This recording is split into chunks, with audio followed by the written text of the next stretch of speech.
ઝાલોદના ગરાડુ ગામે કોંગ્રેસને મોટો ફટકો। તાલુકા પંચાયત સભ્ય મગનભાઈ ગરાસિયા સહિત 200 થી વધુ સક્રિય કાર્યકરો ભાજપમાં જોડાયા। દાહોદ જિલ્લાના ઝાલોદ તાલુકામાં રાજકારણમાં નોંધપાત્ર ઉલટફેર જોવા મળ્યો છે। ગરાડુ ગામે યોજાયેલ એક રાજકીય કાર્યક્રમમાં કોંગ્રેસ પક્ષને મોટો ફટકો પડ્યો છે, જ્યાં પક્ષના વર્તમાન તાલુકા પંચાયત સભ્ય મગનભાઈ ખાતુભાઈ ગરાસિયાએ તેમના સેંકડો સમર્થકો સાથે કોંગ્રેસ સાથે છેડો ફાડી ઔપચારિક રીતે ભારતીય જનતા પાર્ટી ભાજપનો કેસરીયો ખેસ ધારણ કરી લીધો છે। આ રાજકીય પક્ષ પલટામાં મગનભાઈ ગરાસિયાની સાથે અન્ય પ્રબળ સ્થાનિક આગેવાનો જેવા કે ભોદરભાઈ, મગજીભાઈ, ગોબરભાઈ, ધનુભાઈ, કલસિંહભાઈ, સુરસિંહભાઈ, મથુરભાઈ ડામોર, સોમજી નીનામા, કડવા ગરાસિયા, દીતાભાઈ ગરાસિયા અને ચેતન મુનિયા સહિત આસપાસના ગામોના અંદાજે 200 થી વધુ સક્રિય કાર્યકરો ભાજપમાં જોડાયા હતા। આ તમામ નવા સભ્યોને સ્થાનિક ધારાસભ્ય દ્વારા વિધિવત રીતે ખેસ પહેરાવી અને પક્ષમાં ઉષ્માભેર આવકારવામાં આવ્યા હતા, જે દર્શાવે છે કે સત્તાધારી પક્ષ આ વિસ્તારમાં પોતાનું સંગઠન વધુ વિસ્તૃત કરવા સઘન કવાયત કરી રહ્યો છે।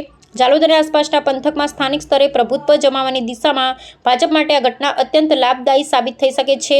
રાજકીય વિશ્લેષકોના મતે કોંગ્રેસના પાયાના કાર્યકરો અને આગેવાનોનું ભાજપમાં જોડાવું એ સ્થાનિક વિપક્ષ માટે ગંભીર ચિંતાનો વિષય છે। સામૂહિક જોડાણથી ગરાડુ અને તેની આસપાસના ગ્રામ્ય વિસ્તારમાં ભાજપનું માળખું વધુ સુદૃઢ બન્યું છે, જે આગામી સમયમાં પક્ષને સંગઠનાત્મક રીતે નિર્ણાયક સરસાઈ અપાવી શકે છે।